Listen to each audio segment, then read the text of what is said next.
1965, the French Alps. A tiny coupe just blew past a roaring Ferrari like it was parked. Drivers gasped. Engineers went quiet. This wasn't luck. The Matra Djet weighed less than a fridge, yet it beat cars costing 10 times more. How? Nobody expected a small factory in France to shame Italy's finest on brutal mountain roads. Today, we're pulling back the curtain on that forgotten machine and its wild story. Where are you watching from? Drop your country below, because what happened next on that final stretch still sounds impossible. Stay close. Stay close, because that mountain road wasn't a fluke.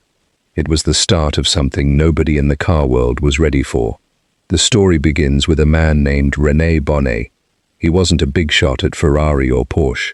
He ran a small workshop in France, building lightweight racers for people who loved speed but hated waste. Bonnet had one belief that guided everything he built. Weight is the enemy. Not power, not price. Weight. Most car makers in the 1960s were chasing bigger engines, more cylinders, more horsepower, more noise. Bonnet went the other way. He asked a strange question. What if you made a car so light, it barely needed power at all? That question became the Matra Djet, and it broke almost every rule of its time. The body was made of fiberglass, not steel. This wasn't just a cost-cutting trick.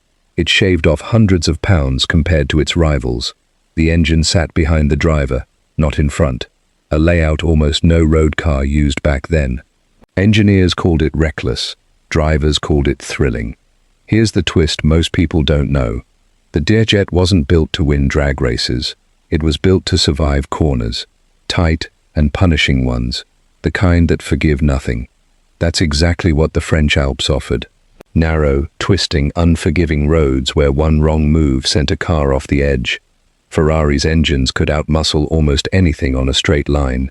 But straight lines weren't the test here. When the Djet hit those mountain passes, something strange happened. It didn't need to outrun Ferrari's power.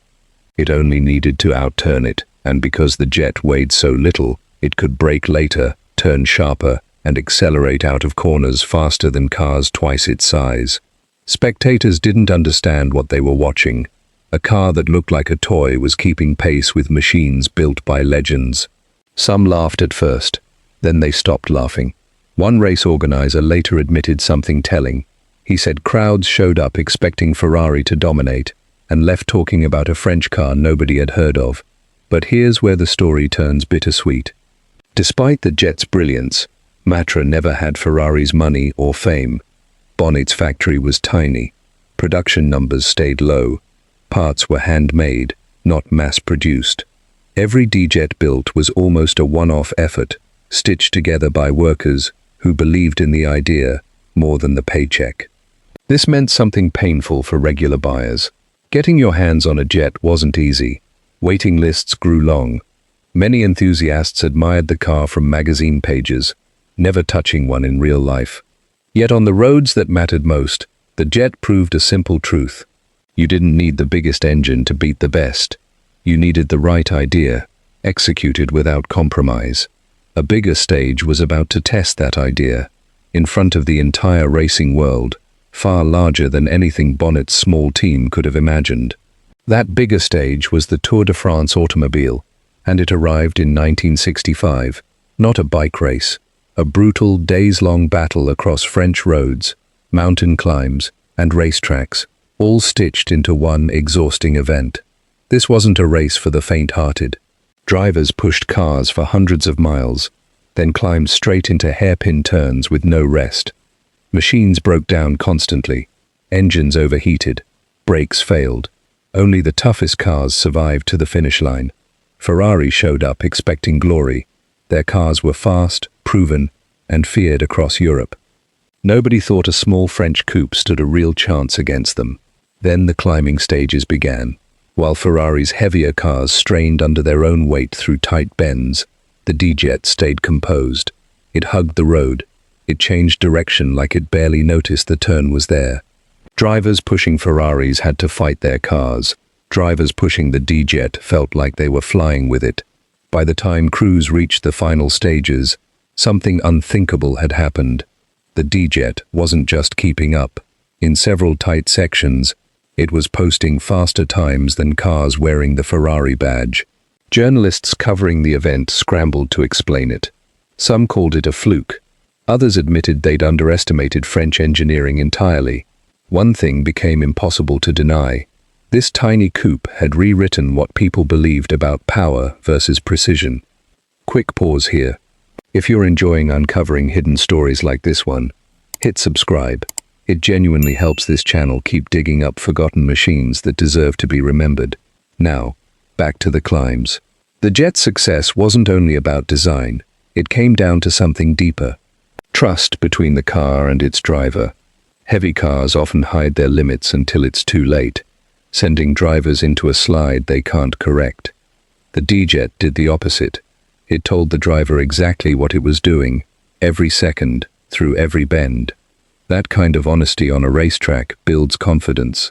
And confidence, on roads with cliffs instead of guardrails, often mattered more than raw horsepower.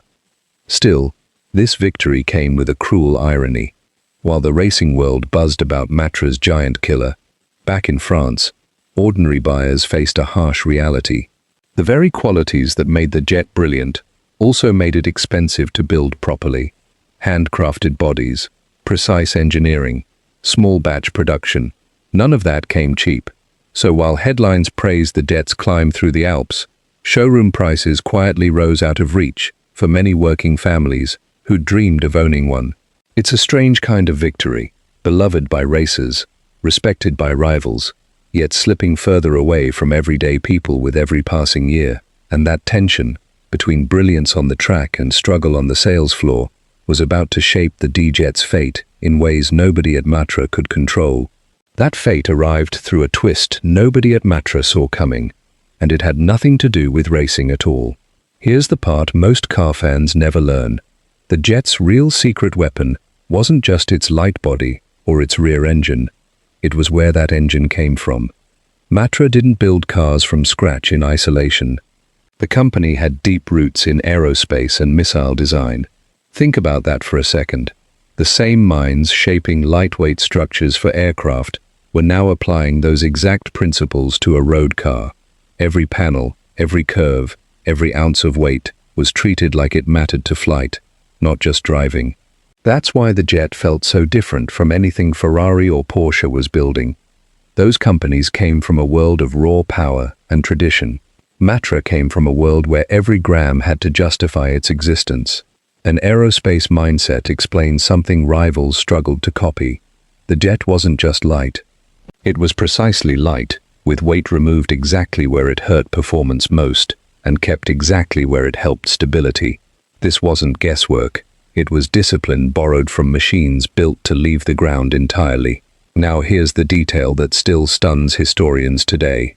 Ferrari's team, after facing the Jet on those brutal climbing stages, reportedly studied its chassis with real curiosity. A tiny French workshop had made a legendary Italian marque pause and take notes. That almost never happened, and it says everything about what Matra had achieved. Greatness rarely comes without cost, though, and the Jet story carries a painful chapter here too. Building cars with aerospace-level precision meant slow, careful, expensive production. Matra couldn't pump out jets the way bigger factories churned out rivals. Every single unit demanded time, skill, and patience most manufacturers weren't willing to spend. Loyal fans paid the price for that dedication. Many customers who fell in love with the Djet's mountain-conquering reputation waited months, sometimes longer, just to get behind the wheel. Some gave up entirely and bought something easier to find. Imagine wanting a giant killer so badly, only to watch the weight steal your excitement away. And here lies the most bittersweet truth of this whole story. The very brilliance that let the Jet humiliate Ferrari on Europe's toughest roads is the same brilliance that kept it rare, expensive, and painfully out of reach for everyday drivers who admired it most. Today's collectors treasure what that brilliance built, not just speed, not just a clever design.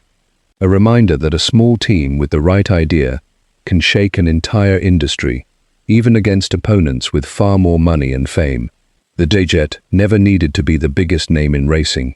It only needed one thing, to be right, on the roads that mattered most. And for one unforgettable era, on those unforgiving French mountains, it was. But here's what most people still don't know. Matra didn't stop at the Jet. They went on to build a race car that beat Ferrari at Le Mans itself, using the same forbidden idea. Want that story? Hit subscribe now, and I'll show you exactly how they pulled it off.